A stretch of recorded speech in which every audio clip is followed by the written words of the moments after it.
아버지를 아버지라 부르지 못하고 형을 형이라 부르지 못하니.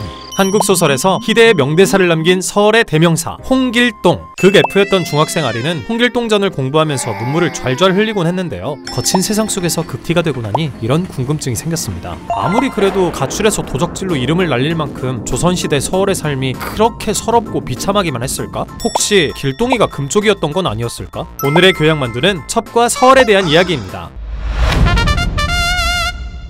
조선시대 배경인 사극을 보면 양반들은 죄다 부인을 두세 명씩은 거느리고 있습니다. 그런데 여러분 그거 아시나요? 조선은 사실 일부 일처제였다는 것. 고려시대 말에 잠깐 일부 다처제가 허용되었던 시기도 있었는데요. 이때는 모든 부인이 동등한 처로서 처첩 간의 구분이 명확하지 않았습니다. 따라서 둘째, 셋째 부인이라고 하더라도 딱히 차별을 받지 않았고요. 그 자식들 또한 서자라고 해서 무시를 받는 일은 거의 없었죠. 그러다 태조 이성계가 조선을 새롭게 건국하면서 중혼을 금지하게 됩니다. 정실 부인인 처는 무조건 한 명만 둘 수 있었고 그 외에는 모두 첩이었죠. 특히 태종 이방원은 쿠데타의 정당성을 위해 처와 첩, 적자와 서자를 엄격히 구분하기 시작하는데요. 만약 아내를 여러 명 두다가 걸리면 장 90대를 때리고 강제로 이혼까지 시켜버렸죠. 종종 드라마를 보면 남편에게 더 사랑을 받는 애첩이 본처에게 막 개기는 경우가 있는데 첩은 철저하게 본처의 권위를 인정하고 따라야 했습니다. 남편 또한 본처와 적자를 중심으로 가족의 질서가 유지되기를 바랐죠. 또한 첩은 아내로서의 의무는 지켜야 했지만 정작 가족으로서의 권리는 보장받지 못했는데요. 심지어 첩을 버리는 행위에 대한 규제 자체가 없었기 때문에 오롯이 남편의 사랑에만 매달려야 했습니다.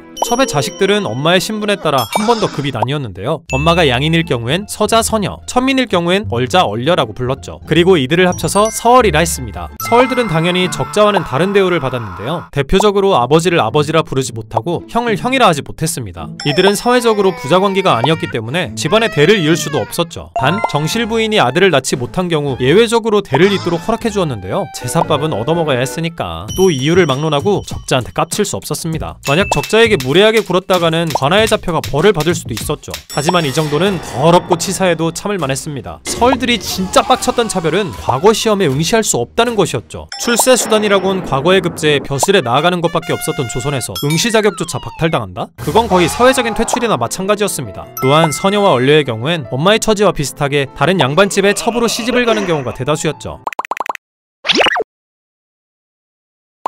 불쌍한 서얼들, 길동이가 가출할 만했네 라고 생각할 수 있지만 알고 보면 서얼의 삶도 그렇게까지 비참하진 않았습니다. 서얼들의 공식적인 신분은 상민 혹은 천민이었지만 실질적으로 이들은 중인의 대우를 받았는데요. 반쪽짜리라 할지라도 아빠가 지배계층인 양반이었기 때문에 속으론 개무시를 했을지언정 이들을 대놓고 함부로 대하진 않았죠. 또 얼자의 경우 그래도 자식인데 노비로 살게 할 순 없어서 다른 사람을 대신 노비 명부에 올리고 자기 자식은 면천시켜주는 꼼수를 쓰기도 했습니다. 적자에 비해 쥐꼬리만큼이긴 했지만 서얼들은 재산도 물려받았는데요. 적자, 서자, 얼자 순으로 재산을 상속해주었죠. 작고 소중하긴 하지만 그래도 아예 없는 것보단 낫잖아요. 이처럼 서얼이라 할지라도 피가 섞인 자식이었기 때문에 이들을 완전히 나몰라라 하진 않았고요. 최소한의 자식 대접은 해주었습니다. 아니 그럼 뭐해? 우리가 제일 빡치는 건 과거 시험을 못 보는 건데.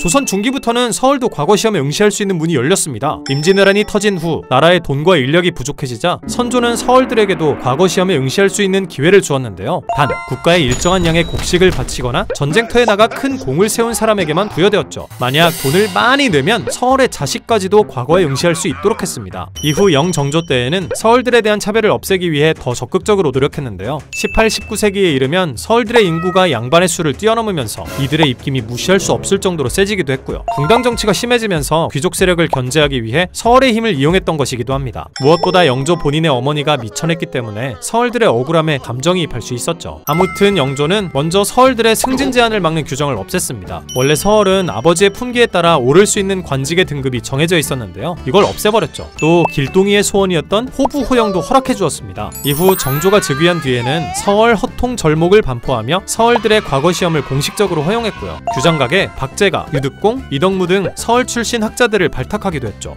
하지만 악습은 그렇게 쉽게 사라지지 않았습니다. 과거 시험을 볼 기회를 줬다 뿐이지 실상 과거에 합격한 서얼의 수는 그리 많지 않았고요. 또 관직에 등용된다고 하더라도 여전히 출세길이 보장된 청요직에는 거의 임용되지 않았죠.